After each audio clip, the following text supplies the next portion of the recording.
Chers frères et sœurs en Christ, chers amis téléspectateurs, bonjour et bienvenue à votre émission hebdomadaire, le jour du Seigneur. Que le Seigneur de la paix lui-même vous donne la paix en tout temps.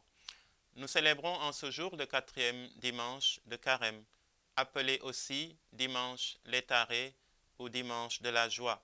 Au cœur du Carême, la liturgie nous exhorte à nous réjouir parce que Dieu nous a rendus libres par le sang de Jésus. Et chaque jour, nous avons à exprimer notre joie et à rendre grâce pour ce don merveilleux qu'il nous fait. L'illustration de cette liberté, cause de notre joie, nous pouvons la trouver dans la première lecture, tirée du livre de Josué au chapitre 5, où Dieu vient au secours du peuple hébreu qui était en esclavage en Égypte. Après une longue traversée du désert, les Hébreux entrent enfin en terre promise pour y habiter et disposer des produits de la terre. En signe de reconnaissance et en souvenir de cette libération, le peuple d'Israël célèbre chaque année la Pâque juive. Aujourd'hui encore, frères et sœurs, Dieu nous libère et nous sauve parce qu'il nous veut toujours heureux, parce qu'il nous aime. Nous ne cessons donc jamais de lui rendre grâce, comme nous y invite le psaume 33 de ce dimanche, qui déclare ceci en substance. Je bénirai le Seigneur en tout temps. Sa louange sans cesse à mes lèvres. Je me glorifierai dans le Seigneur, que les pauvres m'entendent et soient en fête. Parce qu'il nous veut heureux, Dieu est toujours prêt à nous libérer du péché. Il nous attend toujours à sa porte quand nos infidélités nous éloignent de lui. Il nous attend pour nous offrir, par sa miséricorde inépuisable, la possibilité de revenir à lui de tout notre cœur. C'est donc la réconciliation que Dieu nous permet de vivre, qui est la cause principale de notre joie en ce dimanche. La réconciliation est le thème principal de la deuxième lecture où Saint Paul nous dit en 2 Corinthiens, chapitre 5, « Nous vous le demandons, au nom du Christ, laissez-vous réconcilier avec Dieu. » Pour Saint Paul, nous devons apprendre à nous réconcilier d'abord avec nous-mêmes pour mieux nous réconcilier ensuite avec les autres et avec Dieu. La réconciliation fait en effet advenir une ère de joie et de paix dans les cœurs, dans les familles et les communautés, entre les peuples. Et nous en sommes les ambassadeurs, nous rappelle Saint Paul. La réconciliation est tellement essentielle au salut que Dieu en a fait un sacrement, c'est-à-dire un cachet officiel et indélébile de sa miséricorde divine. Frères et sœurs, que par nos efforts de réconciliation en nous, entre nous et avec Dieu, la joie déborde de nos cœurs et inonde notre pays et notre monde pour les siècles des siècles. Amen.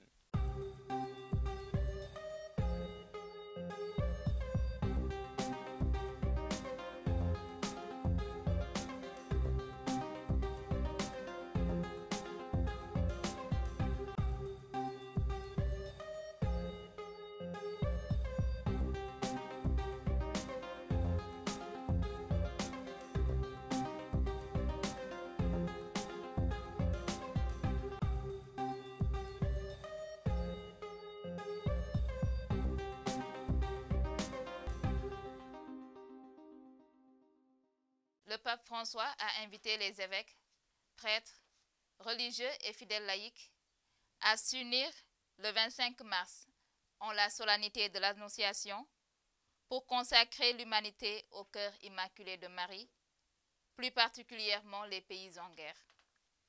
Dans notre archidiocèse, l'acte solennel de consécration de l'humanité au cœur immaculé de Marie s'est tenu à la cathédrale Notre-Dame des Victoires de Dakar à 16 h, sous la présidence de Monseigneur Michael Banak, nonce apostolique, et de l'archevêque Monseigneur Benjamin Ndiaye. Selon le pape, cet acte se veut être un geste d'église universelle qui, en ce moment dramatique, porte à Dieu, par sa mère et notre mère, le cri de douleur de tous ceux qui souffrent et implore la fin de la violence et qui confie l'avenir de l'humanité à la Reine de la paix. Combien la Russie et l'Ukraine ont besoin de la paix de Dieu. Combien le Sénégal a besoin de la paix de Dieu. Combien la Casamance a besoin de la paix de Dieu. Combien l'Afrique de l'Ouest a besoin de la paix de Dieu. Alors, que la paix de Dieu sorte de cette cathédrale de Notre-Dame de Victoire, et que la paix de Dieu transforme votre ville, votre pays et votre partie du monde. L'archidiocèse de Dakar a rendu un dernier hommage à l'abbé Félix Ndiaye, vicaire à la paroisse Marie Médiatrice de Ndiaganiao, rappelé à Dieu le mardi 22 mars dernier. L'abbé Félix a été ordonné le 9 avril 1983 avec comme devise sacerdotale « C'est toi le Dieu de ma jeunesse, mélodie de mes pas. D'un cœur simple et joyeux, j'ai tout donné. » Vicaire à la paroisse Notre-Dame de la Paix de Thiadiaye de 1984 à 1985, il a été transféré à la paroisse Immaculée Conception de Palmarin, où il assume d'abord la charge de vicaire paroissial de 1985 à 1988, avant d'être nommé curé de la dite paroisse, charge qu'il assume jusqu'en octobre 1993. En 1993, Abbé Félix est affecté comme vicaire à la paroisse Sainte-Thérèse de l'Enfant Jésus de Grand Dakar, par ailleurs responsable de la kermesse diocésaine. Le 21 septembre 2001, par lettre circulaire numéro 6 de la même année, Son Excellence Monseigneur Théodore Adrien Sarr lui confie la charge d'administrateur de la paroisse Sainte-Agnès de Rufisque. Après 22 ans de sacerdoce, l'abbé Félix bénéficie d'une année de recyclage au centre Sèvres à Paris, avec résidence à la paroisse Sainte-Claire. À son retour, en octobre 2006, il est nommé vicaire à la paroisse Saint-Paul de Grand-Yoff. Le 5 août 2008, il est nommé administrateur de la nouvelle quasi-paroisse Sainte-Marie-Madeleine de Mbao, avec résidence temporaire à Keur Massar. Le 14 août 2013, par la lettre circulaire numéro 3 2013, il est affecté à la paroisse Sainte-Anne de Bel-Air comme vicaire à temps partiel, par ailleurs coordinateur de la pastorale de la santé dans la zone urbaine et aumônier de l'hôpital Aristide Le Dantec. Le 18 août 2016, par la lettre circulaire numéro 3 de son Excellence Monseigneur Benjamin Ndiaye, Abbé Félix est nommé vicaire à la paroisse Marie Médiatrice de Ndiaganiao. Le mardi 22 mars 2022, soit 6 mois après le rappel à Dieu de l'abbé Gabriel Sarr et à quelques 3 mois du rappel à Dieu de l'abbé Georges Léopold Biram Ndiaye, Abbé Félix finit de lire sa partition sur cette terre. Écoutons à présent l'homélie de Monseigneur Benjamin Ndiaye. En tes mains, Seigneur, je remets mon esprit. Tu me rachètes, Dieu de vérité. Oui, moi je suis sûr du Seigneur. J'ai dit, tu es mon Dieu, sur ton serviteur que s'illumine ta face. Sauve-moi par ton amour. Nous nous retrouvons à nouveau dans cette cathédrale, au rythme de la vie, pour célébrer la Pâque d'un frère prêtre, Abbé Félix Ndiaye, que le Seigneur a rappelé à lui mardi dernier. Que ce temps de carême, qui le voit partir de ce monde, lui soit favorable pour fouler les parvis du Seigneur dans la Pâque éternelle avec nos frères et sœurs défunts. En rendant visite à l'abbé Félix la semaine dernière, suite à un entretien avec l'économe diocésain, j'avais été frappé par son optimisme. Optimisme qui lui faisait dire que dans 15 jours, il rejoindrait son poste pastoral de Ndiaganiao. J'avais apprécié, au cours de notre entretien, sa sérénité et son attachement à sa paroisse d'affectation, ainsi que ses convictions sur la nécessaire autoprise en charge de nos paroisses en général. Nous nous étions séparés après une prière partagée, conclue par une bénédiction et 1000 souhaits réciproques. Homme du peuple, de tempérament joyeux, à l'esprit pratique et travailleur, Abbé Félix nous laisse le témoignage d'une vie fraternelle assumée dans la simplicité, l'effort pour mieux être et la joie de vivre. Proclamer que Jésus est Seigneur, c'est confesser qu'il est ressuscité d'entre les morts. En effet, comme dit encore l'apôtre, si de ta bouche tu confesses que Jésus est Seigneur, et si tu crois dans ton cœur que Dieu l'a ressuscité des morts, alors tu seras sauvé. Croire dans ton cœur conduit à la justice, et confesser de sa bouche conduit au salut. Illuminés par le Christ ressuscité, qui nous conduit des ténèbres à la lumière, efforçons-nous de vivre en disciples de lumière par la qualité de notre témoignage enraciné dans le Seigneur de gloire. Nous sommes porteurs d'un grand trésor par la connaissance de Jésus-Christ. Mais ce trésor, rappelle encore l'apôtre, nous le portons dans des vases d'argile comme des poteries sans valeur. Ainsi on voit que cette puissance extraordinaire qui se déploie par nous ne vient pas de nous, mais de Dieu lui-même.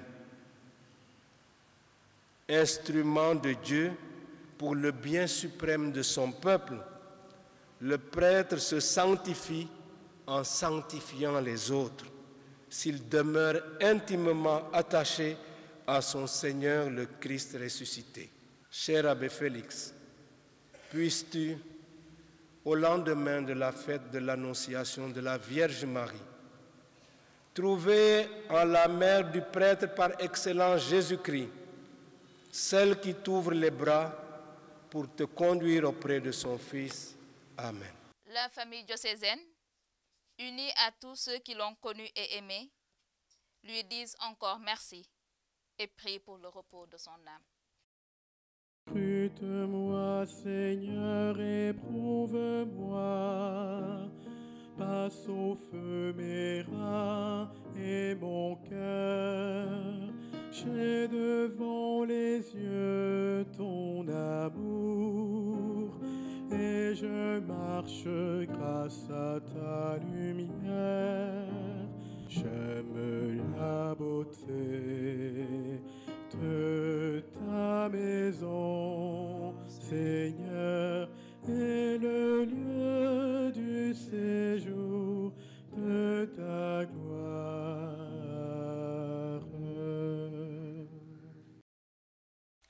Un salut cordial et fraternel à vous tous, chers téléspectateurs, et merci de nous retrouver dans l'émission dominicale, le jour du Seigneur.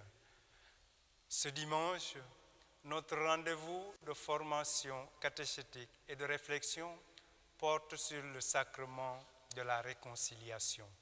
Il est aussi appelé sacrement de la confession, sacrement de la conversion, sacrement de la pénitence, enfin sacrement du pardon. Cette pluralité de noms est-il un indicateur de la complexité à pratiquer ce sacrement, ou plutôt une richesse pour le pénitent à aller à la rencontre de Dieu par de multiples voies et moyens? Pour nous aider à mieux comprendre ce sacrement et à le pratiquer comme le veut la Sainte Église, nous allons vous conduire dans l'univers d'une catéchiste et d'enfants candidats au sacrement de la première communion, de la confirmation et d'autres ayant un vécu des sacrements. Avec eux, nous essaierons de comprendre comment se réalise l'initiation des enfants à célébrer et à vivre le sacrement de la réconciliation.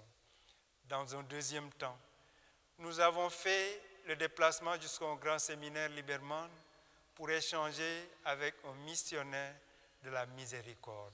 J'aime la beauté de ta maison, Seigneur. L'enjeu de l'initiation des enfants au sacrement de la réconciliation est principalement de les aider à réussir leur vie. Pour ce faire, ils auront besoin de construire leur vie en relation avec Dieu. Le don reçu dans la célébration du sacrement de la réconciliation est pour le chemin qui s'ouvre devant eux. Pour le découvrir, ils devront se poser la question suivante: comment vivre en frères et sœurs du Christ et des hommes, malgré nos manques, nos blessures, nos faiblesses, nos défauts? Faire entrer les enfants dans une relation vivante et confiante avec Dieu leur permettra de vivre de plus en plus configurés au Christ Rédempteur. Oui, j'ai appris à faire la confession à la cathédrale. J'ai appris à me confesser à ma communion et j'essaye de me confesser régulièrement. Personnellement, la confession, je la fais via l'école. Oui, on nous a déjà appris, on nous a fait des essais. Oui, on nous a appris à nous confesser. Oui, je suis candidate pour le sacrement de la première communion. Avant la communion, ils ont à apprendre comment se confesser. D'abord, il faut penser à ses péchés, essayer de se les rappeler pour être prêt quand on sera face au prêtre. Ensuite, le prêtre, on arrive devant lui et on lui dit « Bénissez-moi mon Père car j'ai péché ». Après que le prêtre vous ait béni, on lui dit les péchés. Il va vous donner des conseils et vous demander de réciter l'acte de contrition. Après cela, il vous donnera des prières à faire comme une sorte de pénitence. Premièrement, on va chez le Père, on dit « Pardonnez-moi mon Père car j'ai péché ». Ensuite, il nous dit de nous dire nos péchés. Ensuite, on dit nos péchés. Il nous fait réciter l'acte de contrition. Et ensuite, il nous donne des prières comme pénitence. D'abord, il faut aller vers le prêtre. Il faut reconnaître de ses péchés. Puis, après, tu lui dis « Bénissez-moi mon Père car j'ai péché ». Il va te dire après de réciter l'acte de contrition. Après, il va nous dire de faire des prières dans un coin de l'église. Déjà, on demande est-ce qu'un prêtre est disponible. Puis le prêtre il nous dit de méditer et de penser à nos péchés que nous avons faits. Puis on part vers le prêtre et on lui dit « Père, bénissez-moi car j'ai péché ». Puis il nous dit de réciter nos péchés et de réciter l'acte de contrition. Puis il nous dit des conseils à faire et des prières à faire. Il va te dire de méditer, de penser à tes péchés. Quand il va venir, tu vas te rapprocher de lui et tu vas dire « Mon Père, bénissez-moi car j'ai péché ». Ensuite, il va te dire de réciter l'acte de contrition et une prière de pénitence. Il donne la bénédiction et il pardonne les péchés. Les différentes étapes de la confession sont l'examen de conscience, la confession proprement dite, la pénitence et l'action de grâce. La première fois, je pense, parce que j'ai un peu peur, je pense que la première fois, on a tous peur, mais que quand on y va régulièrement, on n'aura plus peur. Oui, j'ai un peu honte parce que dire mes péchés, c'est pas facile.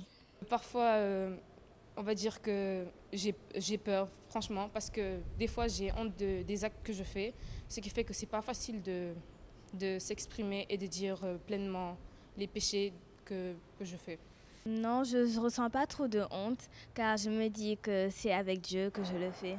Essayez de ne pas avoir peur et de prendre vos courage à deux mains et d'y aller. Il y a toujours des difficultés parce que certains enfants ont des craintes à se confesser. Donc pour certains, c'est une honte d'être là devant le prêtre et de dire ses péchés. Mais on les rassure toujours en leur disant que même nous, les grandes personnes, les prêtres, tout le monde, même le pape, tout le monde, nous sommes appelés à nous confesser, vu que le sacrement de réconciliation est un sacrement de guérison. Donc, il est important dans la vie d'un catholique, avant la communion, de se confesser, et ceci pendant toute la vie.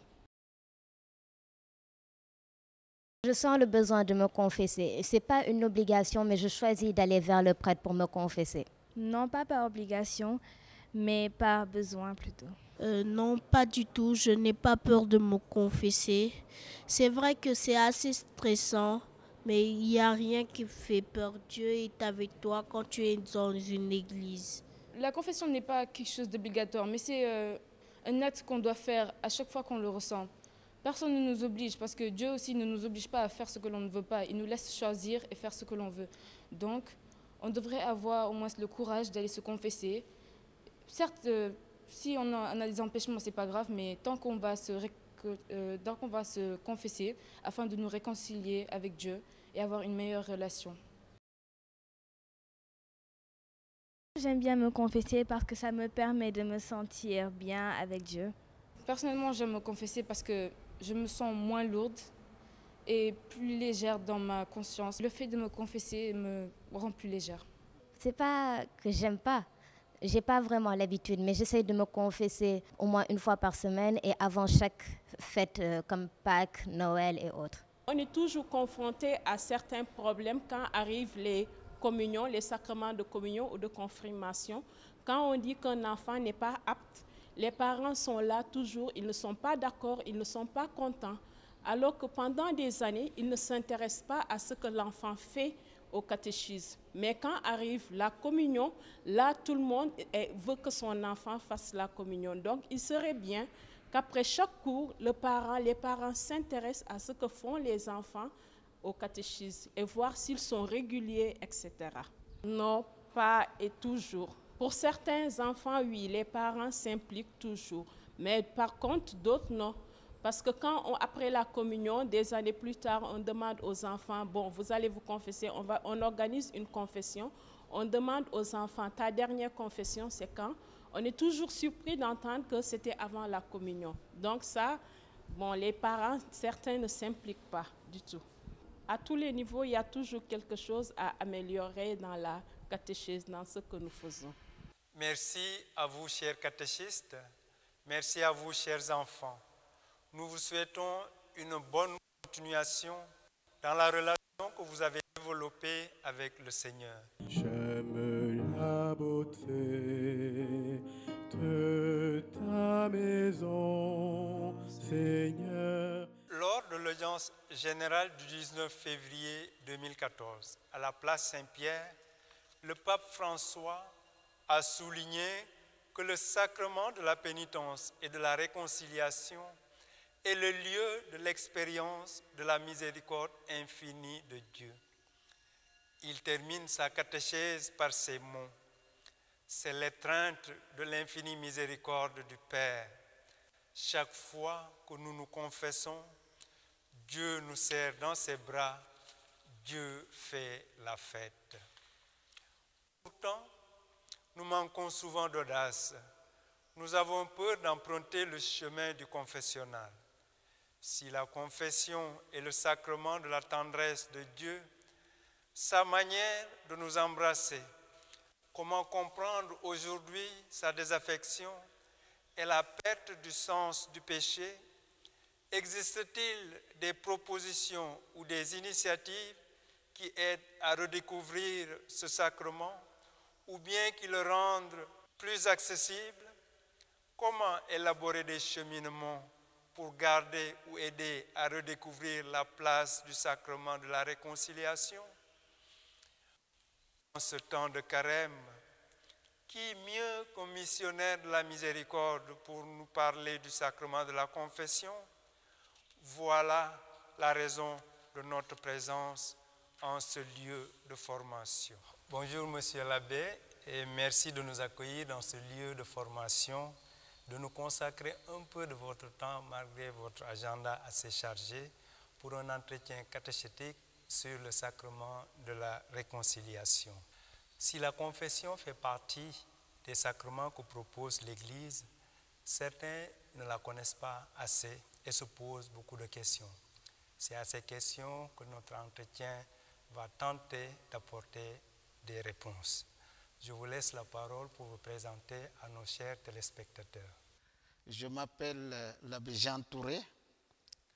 J'ai 35 ans de sacerdoce. Je suis ici au Grand Séminaire comme directeur spirituel. Ce qu'on m'a confié comme missionnaire de la miséricorde, je vais d'abord le situer dans son contexte. En 2015, le pape François nous a mis dans ce qu'on appelle une année de la miséricorde. Et à cet effet, au sortir, il a écrit une lettre apostolique qui s'inscrit dans la continuité du jubilé de la miséricorde. Alors le jubilé est certes clôturé, mais les grâces sont encore là. Parce qu'on ne peut pas clôturer la miséricorde de Dieu. La miséricorde, on dit, s'étend d'âge en âge sur ceux qui le craignent. Rappelons-nous le Magnificat. La miséricorde de Dieu est donc infinie, immense et éternelle. Alors, quel est l'objectif du pape à travers cette lettre? C'est pour comprendre si le jubilé aura l'efficacité espérée. Donc, il est nécessaire de prendre entre les mains ce qu'est la miséricorde. Alors, il dit à propos, dans cette lettre qui s'appelle Misericordia et Misera, que la miséricorde ne peut être une parenthèse dans la vie de l'Église, mais elle s'inscrit dans l'existence même, qui rend manifeste et tangible la vérité profonde de l'Évangile. Tout se révèle dans la miséricorde, tout se résout dans l'amour miséricordieux. Très bien. Vous avez déjà plongé au cœur de la miséricorde du Seigneur.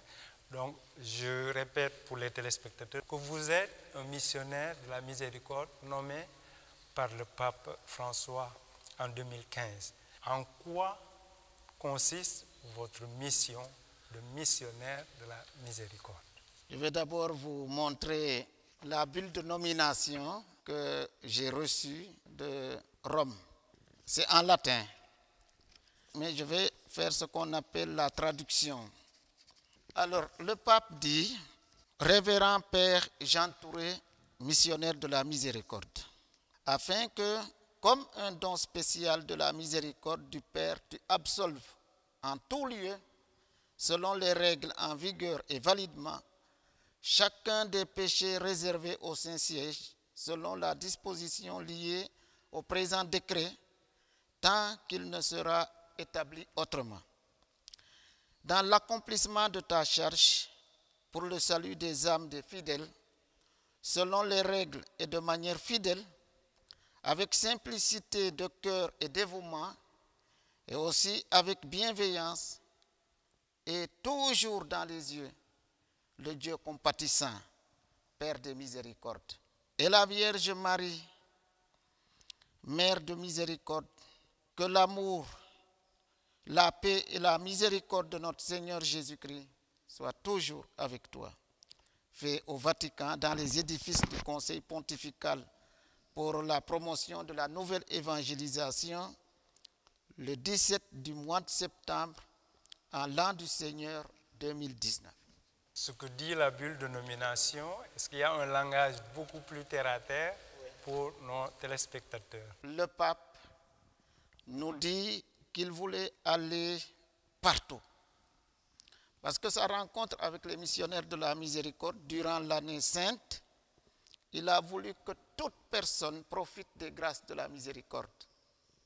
Et il voulait aller dans tous les pays du monde, mais ne pouvant pas à cause des limites humaines, il a nommé et envoyé des ambassadeurs missionnaires de la miséricorde dans tous les pays du monde. Donc il demande à ses émissaires que quand on reçoit un pénitent, qu'on ne se mette pas sur un piédestal comme juge, mais comme un pécheur, comme celui qui arrive, le mettant à l'aise par une écoute attentive. Alors s'il hésite à dire quelque chose, ne le bousculons pas, pour qu'il soit en confiance et à l'aise devant Dieu, qui est miséricordieux, comme nous le dit la parabole de l'enfant prodigue que nous entendrons ce dimanche. La démarche du pénitent qui a quitté sa maison, son bureau de travail, comme fils de Dieu, est une démarche de foi et de repentir. Il vient avec son poids de péché sur ses épaules, qu'il ne reparte jamais sans être soulagé et libéré. Heureux et qu'ils se sentent à travers nos paroles d'amour, les paroles du Dieu Père qui l'aime et qui pardonne. La sollicitude pastorale va à la rencontre des gens. Alors toute demande de miséricorde doit être exaucée. Et que les missionnaires de la miséricorde soient au cœur de l'Église, les images du Christ plein de miséricorde. Là où ils sont appelés, que s'organisent au besoin des conférences montrant que Dieu a tant aimé le monde qu'il a envoyé son Fils unique dans le monde. Et que les rencontres avec les pénitents soient comme un banquet de joie où l'aujourd'hui du règne de Dieu arrive, comme dans la rencontre de Jésus avec Zachée. Avec le sacrement de la miséricorde, laissons Dieu être Dieu. Son amour est sans limite. Et cet amour nous dérange et nous bouscule. Est-ce qu'il y a des missionnaires de la miséricorde comme vous dans chaque diocèse au Sénégal ou bien vous êtes le seul au Sénégal? En 2015, on avait nommé l'abbé Joseph Mbaye du diocèse de Thiès. Et c'est lui d'ailleurs qui a fait le tour du Sénégal par rapport à cette mission. Alors nous le remercions. Il a fait énormément de choses. Personnellement, je n'ai pas fait le tiers de ce qu'il a fait. Maintenant, il ne se porte pas bien. On va le porter dans la prière. Et c'est quand j'étais en France que Monseigneur Benjamin m'a appelé pour me dire « Ne me refuse surtout pas cette charge que je vais te confier. » Voilà, pour être le missionnaire de la miséricorde. J'ai accepté, tout en sachant que ma première mission, c'est d'abord ici. Alors, ce que j'ai fait pour le moment, évidemment, c'est de visiter les doyennés de l'archidiocèse de Dakar. Pas tous les doyennés, il me restait 2 doyennés au niveau de Dakar. Pouvez-vous nous partager votre expérience dans cette charge que vous avez en plus du sacerdoce? Quand j'arrive, par exemple, dans un doyenné ou par exemple dans une paroisse, la première chose qui nous est demandée, c'est de pouvoir parler de la miséricorde à tout le monde et d'ouvrir les cœurs pour que nous tous, qui sommes des pécheurs, nous puissions nous mettre sur l'orbite de la lumière du Christ qui vient chasser nos ombres, voilà, causées par le péché. De votre expérience, vous pouvez dire une vie avant que vous ne soyez investi de cette mission, ou bien c'est carrément, on ne sent pas la différence entre l'abbé Jean avant et l'abbé Jean après? Non, c'est le même prêtre. C'est le même prêtre que nous sommes.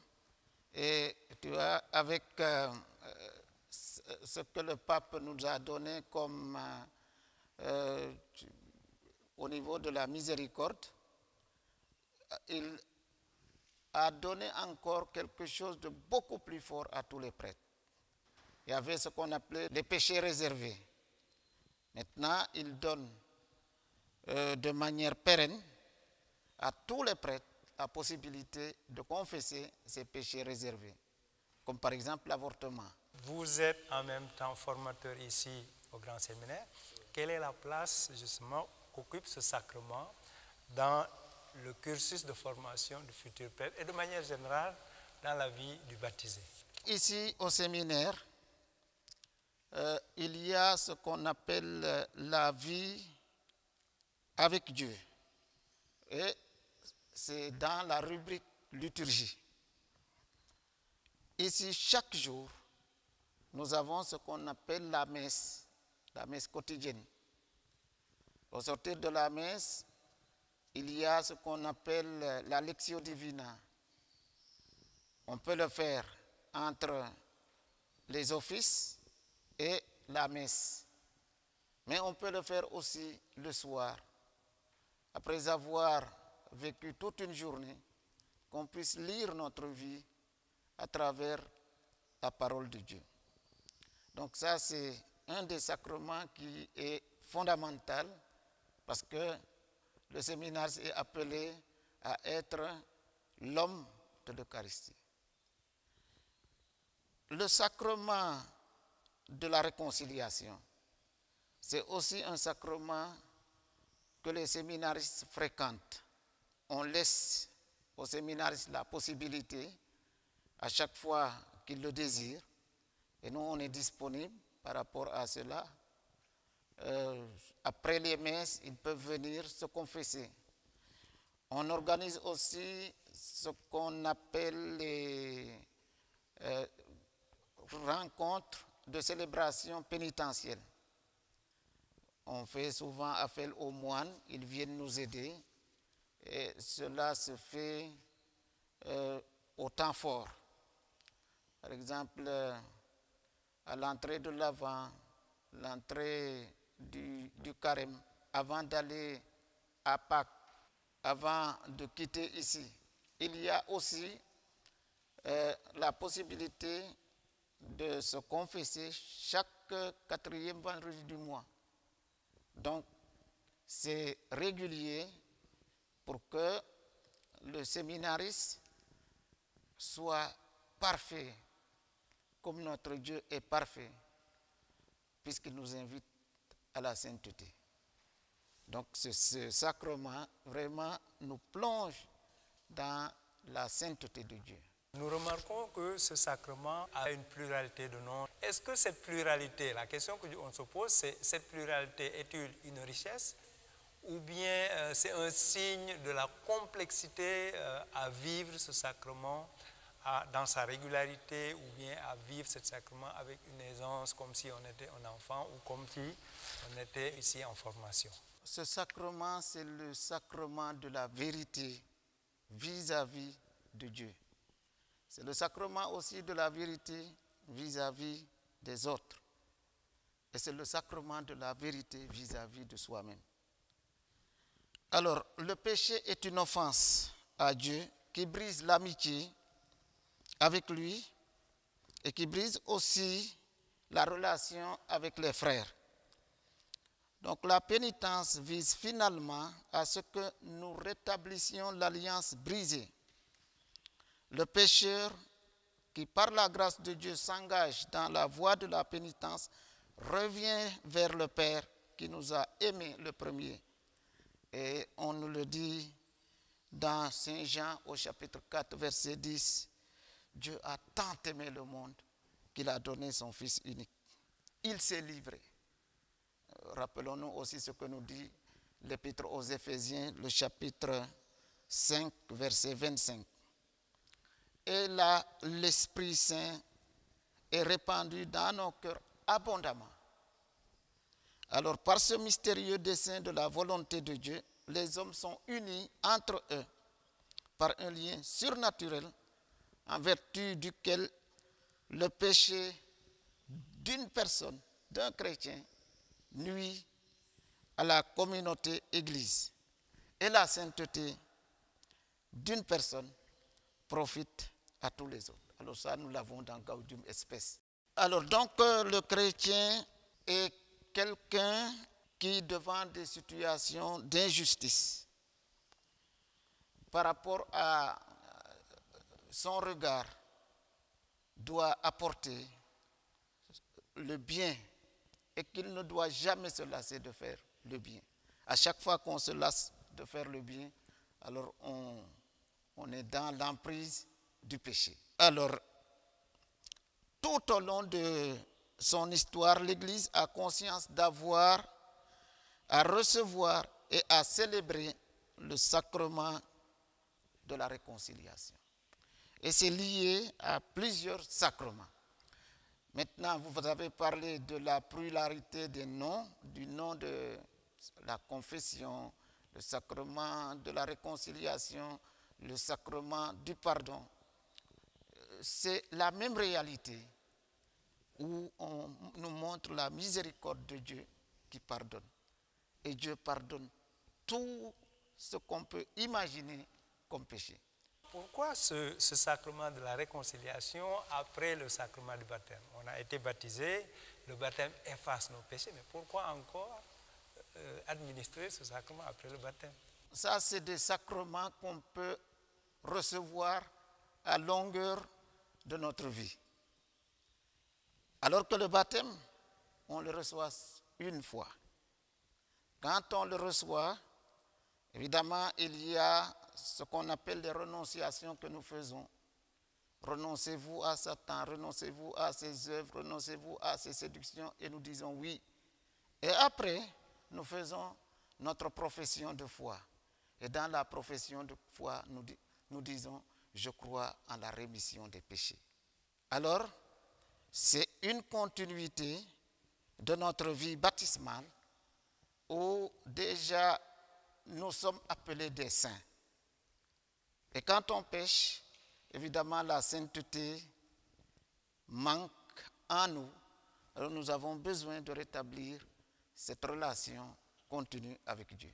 On rétablit la relation continue avec Dieu, mais est-ce qu'on ne peut pas, on n'a pas la possibilité de demander directement pardon au Seigneur? Pourquoi demander pardon par un prêtre? Souvent on entend des gens nous le dire, en nous disant, mais qu'est-ce que c'est que cette histoire-là? Le prêtre est un pécheur, pourquoi on va aller se confesser à un prêtre? Ou bien, bon, moi, je fais toujours les mêmes péchés. Pourquoi je vais encore tout le temps demander pardon? Mais regardez, nous avons un corps, et notre corps, tout le temps, est souillé. Qu'est-ce que nous faisons? Nous nous lavons. Voilà, le cœur aussi a besoin, quand il est souillé, d'être purifié. Et c'est le sacrement que le Christ nous donne. À sa résurrection, qu'est-ce qu'il dit à ses apôtres? Il dit, tout homme à qui vous pardonnerez leurs péchés seront pardonnés. Tout homme à qui vous maintiendrez ses péchés seront maintenus. Donc, c'est Jésus lui-même qui l'a instauré dans son Église. Et je trouve merveilleux ce sacrement. Il faudrait que nous y soyons à l'aise. Parce que quand moi, je blesse quelqu'un, je ne suis pas à l'aise. Quand je blesse Dieu, ça devrait être la même chose. Parce que le péché est grave. Et donc, on a besoin de la miséricorde de Dieu. Et Dieu ne se lasse jamais de nous pardonner. Qui doit se confesser et quand doit-on se confesser? Combien de fois doit-il le faire? Tout chrétien doit se confesser. Alors moi, ce qui me touche, par exemple, si je fais la relation du sacrement de pénitence avec l'Eucharistie, ce qui me touche le plus, c'est qu'au début de chaque messe, nous commençons par dire « Préparons nos cœurs à célébrer le saint sacrifice de la messe en reconnaissant que nous sommes pécheurs. Pourquoi? Parce que nous péchons, comme nous le disons dans le Confiteor, en pensée.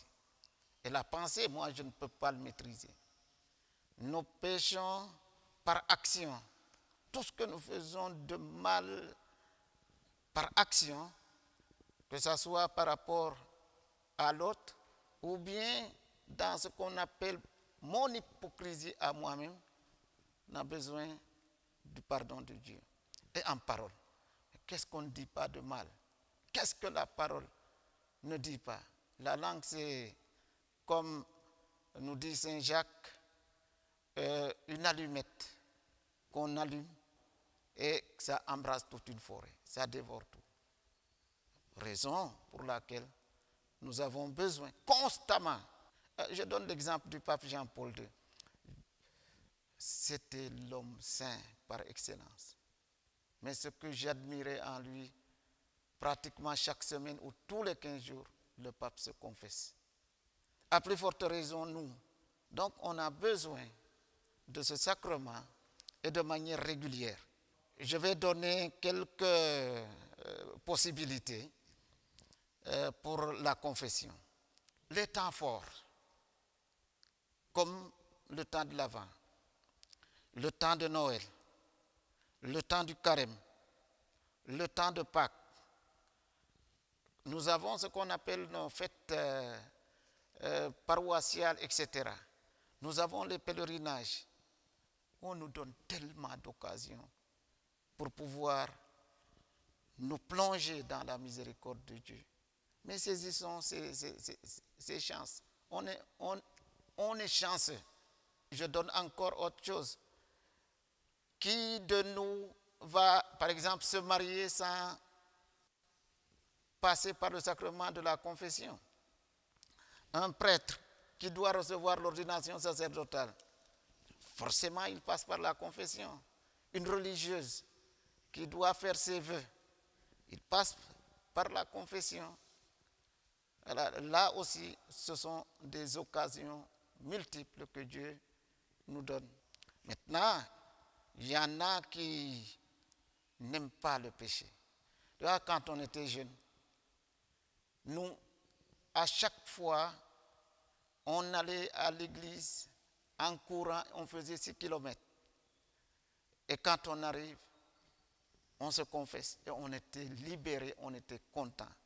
Et on dit, bon, je suis allé, je me suis confessé et puis j'ai reçu le Seigneur en état de sainteté. Il y a la dimension des péchés graves, des péchés véniels et des péchés réservés. Est-ce qu'on peut avoir une explication dans ce sens-là? Les péchés véniels, ce sont par exemple des manquements à l'amour. Voilà, ce n'est pas quelque chose qu'on peut appeler péché mortel. Et là, l'Église nous donne, même à travers l'Eucharistie, la possibilité d'être pardonné.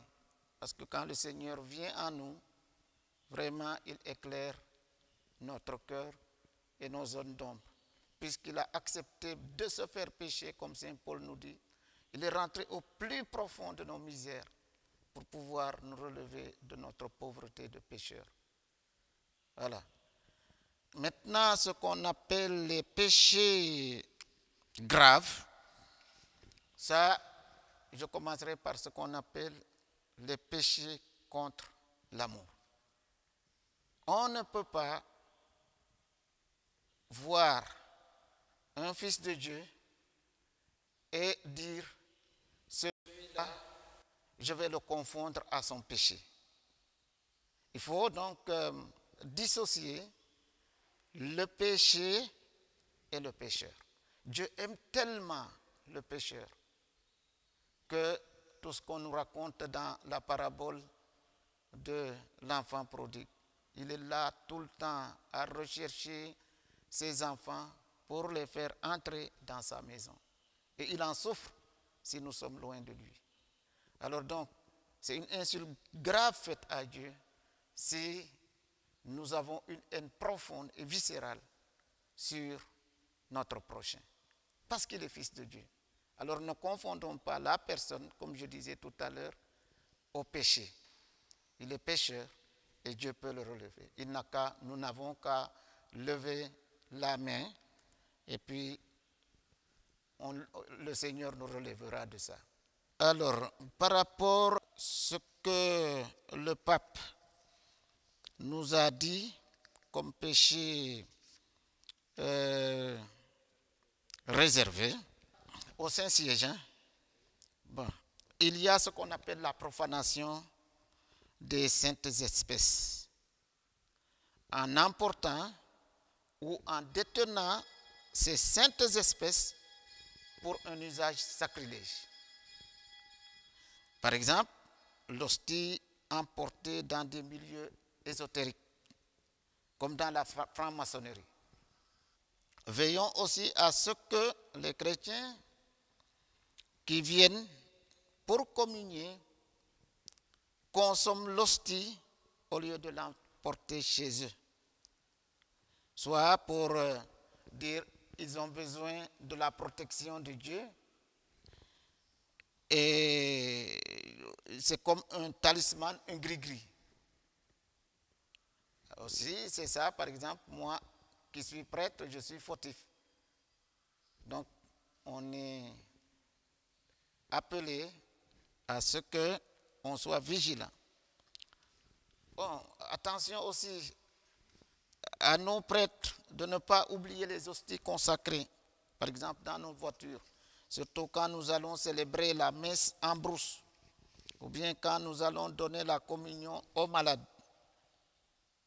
Alors, de préférence, dès qu'on arrive, voilà, remettons les hosties au tabernacle. Et tu vois, il y a des réparations. Si il y a, par exemple, la profanation des saintes espèces, il y a ce qu'on appelle une réparation qui doit être faite. Voilà.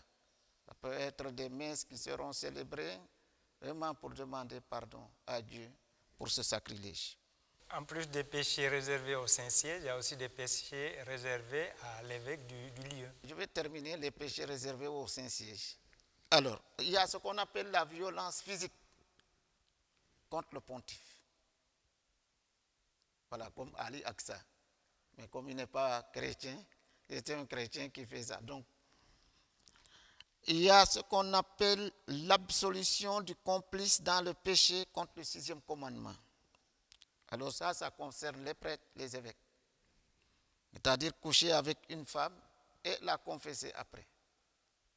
Ça nécessite le missionnaire de la miséricorde vienne vous absoudre.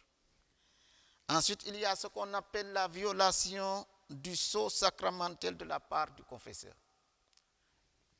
Un prêtre ne peut pas divulguer le péché de quelqu'un. Ça, c'est une atteinte grave faite à ce sacrement. Ça, c'est le secret du confessionnal, de la confession. Il y a ce qu'on appelle la captation ou la divulgation par le moyen des communications sociales du contenu de la confession sacramentelle, qu'elle soit vraie ou stimulée. Alors, je donne un exemple. Vous voulez par exemple nuire quelqu'un, vous prenez votre portable et vous enregistrez sous le confessionnal la confession de quelqu'un. Alors ça, c'est aussi une atteinte grave à ce sacrement. Alors, je donne un exemple pour ça. Aujourd'hui, les moyens de communication sont tellement en vogue. Il faudrait que nous fassions très attention par rapport à ça. On peut détruire et démolir quelqu'un avec des choses comme ça. On nous demande ce qu'on appelle en tout cas un silence réparateur par rapport à ce sacrement. Oui, maintenant les péchés réservés à l'évêque du lieu. à l'époque, il y avait ce qu'on appelle le péché de l'avortement. Alors ça, c'est l'évêque lui-même qui pouvait absoudre cela, ou il donne ça à ce qu'on appelle son vicaire général et ses vicaires épiscopaux. C'est ce qu'on a connu jusqu'au jubilé de l'an 2015.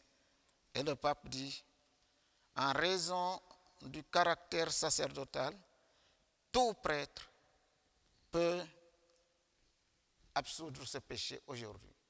Alors c'est une grâce et des fruits du jubilé. Il y a ce qu'on appelle l'homicide. Voilà, tuer quelqu'un. Voilà, ça, il faut recourir aussi là à l'évêque. Est-ce qu'on peut parler de confession valide ou non valide, de confession bonne ou confession mauvaise? Une confession bonne, ça se prépare. On prépare cela parce que il faut d'abord regarder notre relation avec Dieu. Regardez par exemple dans les 10 commandements. On nous a donné 3 commandements qui concernent Dieu. Donc, qu'on voit, est-ce que par rapport à ces commandements, adorer Dieu, le seul, ça ne pas aller voir les charlatans et tout. Ensuite, prononcer le nom de Dieu avec des insanités pas possibles. Ça, c'est aussi un péché. Ensuite, le jour du dimanche, est-ce que moi je vais tous les jours, chaque dimanche à la messe? Ouais, non seulement pour communier avec les autres, parce que quand on reçoit la communion, c'est en fait, nous avons une commune unité en Jésus-Christ qui fait le lien, à travers sa parole, mais à travers son Eucharistie. Bon, on peut aussi regarder vis-à-vis, il y a un commandement qui concerne les parents. Nous avons des devoirs vis-à-vis des parents. Alors ça, si en âme et conscience, on voit qu'on ne fait pas le devoir d'un fils par rapport à ses parents, il y a quelque chose. Et puis il y a 6 autres maintenant, sacrements, 6 autres péchés, voilà, qu'on nous a donnés. Tu ne voleras pas, tu ne mentiras pas, tu ne convoiteras pas le bien de l'autre, etc. Les 10 commandements constituent vraiment le socle, texte de base. Le socle de la confession. C'est la préparation voilà, d'une bonne confession. Pour une bonne confession. D'accord. Voilà. Comment doit-on se confesser? Le rituel prévoit des étapes, des différentes étapes. Vous pouvez revenir sur ces différentes étapes? Les étapes de la confession. Il y a d'abord ce qu'on appelle la contrition. C'est le regret du péché commis avec la résolution de ne plus pécher. Mais c'est difficile. Cela implique notre changement intérieur qui nous met sur le chemin de pouvoir évaluer et régler notre vie vers le bien parce qu'on est touché par la sainteté de Dieu qui nous appelle à être parfaits comme lui. Alors, dans le sermon sur la montagne, Jésus, dans cette loi d'amour, nous dit « Soyez parfaits comme votre Père Céleste est parfait ». Ça, c'est la première étape. La deuxième étape, c'est la confession en tant que telle. La confession fait partie du sacrement de la pénitence. Elle naît de la connaissance de soi-même devant Dieu et de la contrition des péchés que nous avons commis. C'est dans la foi au Dieu qui pardonne que le chrétien examine sa conscience et reconnaît ses fautes. Par la confession, le pénitent ouvre son cœur au prêtre en vertu du pouvoir du pardon des péchés qui lui a été donné lors de l'ordination sacerdotale. Voilà. tout homme à qui vous pardonnerez les péchés. La troisième étape, c'est ce qu'on appelle la satisfaction. En d'autres termes, c'est le signe de conversion et pénitence, comme réparation des dommages causés par le péché. La vraie conversion s'accomplit par la satisfaction, c'est-à-dire par la conversion. C'est-à-dire, c'est un signe de pénitence. Comme pénitence, quand vous terminez, le prêtre vous dit, voilà, vous réciterez par exemple une dizaine de chapelets, vous direz le je crois en Dieu, parce que la personne a souvent douté, et au lieu d'aller, en tout cas, chaque pénitent, quand on l'écoute, on lui donne la pénitence qu'il mérite. Et donc, elle doit être pour lui ce qu'on appelle le remède pour sortir du péché et renouveler sa vie. C'est ainsi que le pénitent, oubliant ce qui est derrière lui, comme dit l'Épître aux Philippiens, chapitre 3, verset 13, s'insère à nouveau dans le mystère du salut et s'élance vers l'avenir. Et enfin, la dernière étape, c'est l'absolution. Le pécheur qui se confesse au prêtre, le prêtre lui accorde le pardon par l'absolution. C'est là que le sacrement de la pénitence trouve son accomplissement vraiment plénier. En effet, la bienveillance de Dieu, notre Sauveur, apparaît aux pécheurs que nous sommes de façon visible.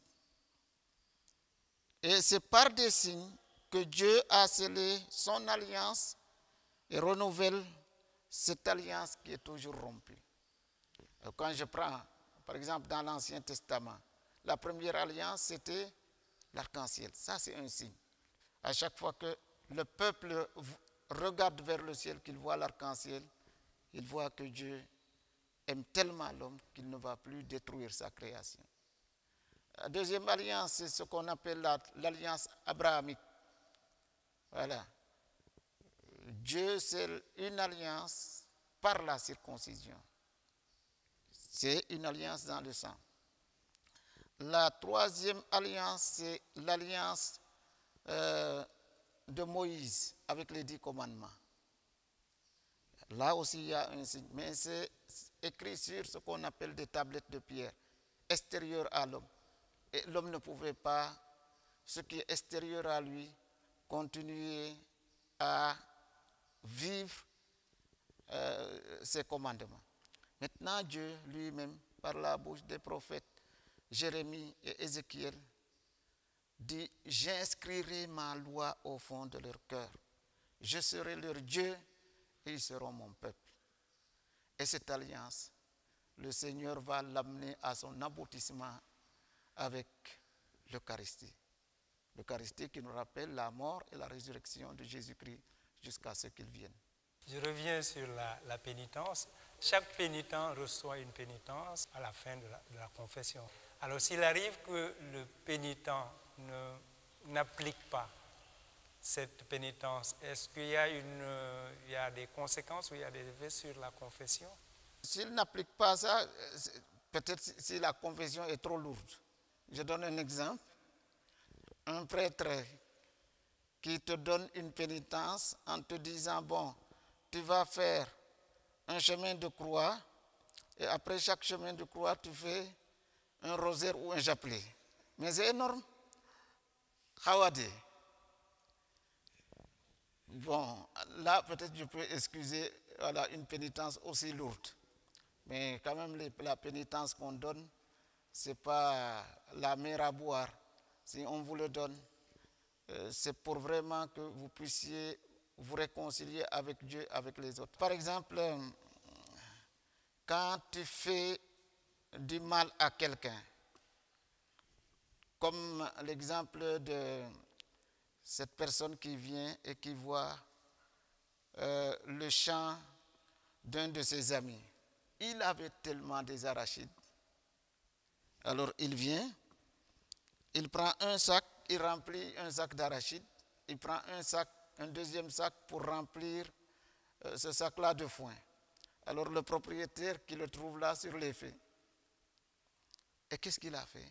Lui aussi, il va prendre 2 sacs. Il lui remplit un sac d'arachide, il remplit un sac de foin. Il lui dit, bon, je ne pensais pas que tu aimais les arachides mieux que moi. Et le gars, il était là, planqué, tout penaud. Il dit, mais insulte-moi. Le gars, il était pris de remords. Et le lendemain, qu'est-ce qu'il fait? Il va au marché de Nguyen. Il achète une caisse de bière, une caisse de vin, une caisse de jus de fruits, des bonbons. Et il appelle tous les vieux et les vieilles du village. Il se met à ramper à 4 pattes en enlevant son bonnet pour aller demander à la personne qu'il volait pardon.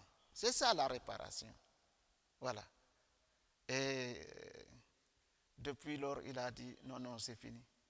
Plus jamais je ne vais voler le bien de quelqu'un d'autre. Voilà une véritable conversion. Alors, donc la pénitence qu'on nous donne, c'est pour nous aider à faire des gestes comme ça. Un dernier mot, dernière invitation en ce temps de carême, un appel qu'on peut lancer, une invitation qu'on peut lancer à tous les baptisés pour mieux préparer, puisque ce dimanche, nous serons à mi-parcours de notre chemin vers Pâques, de notre montée vers Pâques. Le carême, on nous le dit toujours, c'est une montée vers Pâques. Et dans cette montée vers Pâques, nous avons les yeux fixés sur Jésus-Christ. Alors, suivons-le, mais ne le précédons pas. Qu'il soit au-devant de nous, parce que c'est lui le seul capable de porter tous les péchés du monde. Nous n'avons que notre petite croix, mais allons avec lui jusqu'à la gloire de la résurrection, où nous passons de la mort à nos péchés, à la rémission de nos fautes. Comme on nous le demande, faisons de telle sorte que ce temps de grâce, nous puissions en bénéficier pour nous réconcilier avec Dieu, pour nous réconcilier avec les autres et pour nous réconcilier avec nous-mêmes. Et la joie que cela procure, c'est immense. En tout cas, moi, personnellement, à chaque fois que j'ai péché contre quelqu'un, je ne suis pas à l'aise. À chaque fois que j'ai une dent contre quelqu'un, je ne peux pas garder cette rancune en moi parce que ça pèse. Alors débarrassons-nous de tout ce qui est vieillissement et revêtons-nous de l'homme nouveau qui nous donnera la joie. Et l'évangile de demain en est une illustration. Il dit, il y a plus de joie pour un seul qui se convertit au ciel que pour 99 justes. Alors, soyons dans la joie du Seigneur. Merci, Monsieur l'abbé, pour cet échange fructueux. Nous espérons que les baptisés apprécieront la richesse vraiment de ce sacrement et s'engageront à une plus grande régularité vis-à-vis de ce sacrement. Nous continuons de prier pour vous, pour vos confrères qui sont ici avec vous, mais aussi pour tous les ministres de ce sacrement, afin que le Seigneur qui vous a choisi pour répandre sa miséricorde infinie vous donne la force d'accomplir avec amour et tendresse sa volonté. Merci et bonne continuation. Bien-aimés, fidèles du Christ et chers téléspectateurs, le carême est par excellence le temps favorable à la conversion. En ce dimanche, nous sommes à mi-chemin de notre marche vers Pâques. Demeurons dans la joie des fêtes pascales qui approchent et hâtons notre préparation. La première épître de Saint Jean nous dit en effet, si nous disons que nous n'avons pas de péché, la vérité n'est pas en nous. Quoi de plus normal donc pour le baptisé que de se confesser, même si ce n'est pas chose aisée et demande un certain courage. Nous devons croire que le pénitent qui s'approche du sacrement de la réconciliation, il reçoit le pardon de ses fautes, car dans cette rencontre entre la misère et la miséricorde, le péché est reconnu. Nous en sommes délivrés et nous sommes envoyés témoigner de l'amour reçu. Ainsi, nous sommes appelés de nouveau à participer à la mission de l'Église. Dès lors, il devient urgent pour nos paroisses d'élaborer des cheminements qui font vivre aux personnes la dynamique spirituelle dont la célébration sacramentelle sera l'expression et l'accomplissement. Chers téléspectateurs, merci, bon dimanche, sainte semaine et bonne montée vers Pâques. Chers frères et sœurs en Christ, pour décrire la beauté de la réconciliation, il n'y a pas meilleur tableau que la parabole de l'évangile de ce dimanche. Cette parabole est traditionnellement appelée parabole de l'enfant prodigue, mais elle est bien centrée sur le Père, car elle veut célébrer le pardon inlassable de Dieu envers les pécheurs que nous sommes. Dans cette parabole, Jésus raconte l'histoire d'un garçon qui réclame à son père sa part d'héritage et qui part ensuite gaspiller sa fortune à l'étranger. Après avoir tout dépensé, il décide de revenir voir son père pour se faire pardonner et réintégrer. Et le père, sans hésiter, l'accueille à bras ouverts et organise une grande fête pour célébrer cette réconciliation.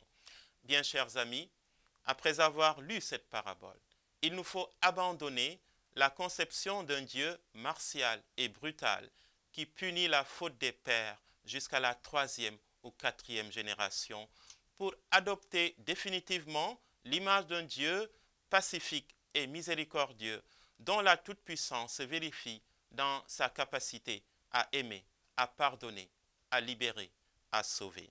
Car quand nous nous détournons de lui, Dieu nous porte toujours dans son cœur.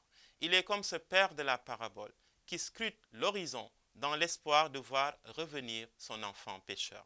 Et chaque fois que nous revenons à lui, à travers notamment le sacrement de la réconciliation, Dieu nous redonne la place qui était la nôtre dans son cœur.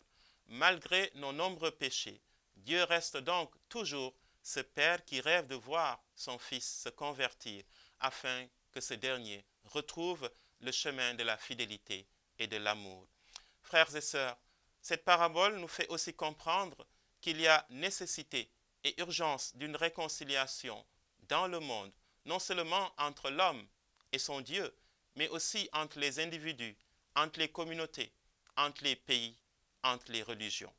Demandons donc au Seigneur de nous délivrer de la rancune et de la vengeance, de la guerre et des conflits de tout genre, du sectarisme et du communautarisme qui enferment l'élan du cœur et sapent les bases de la fraternité universelle et de l'unité du genre humain.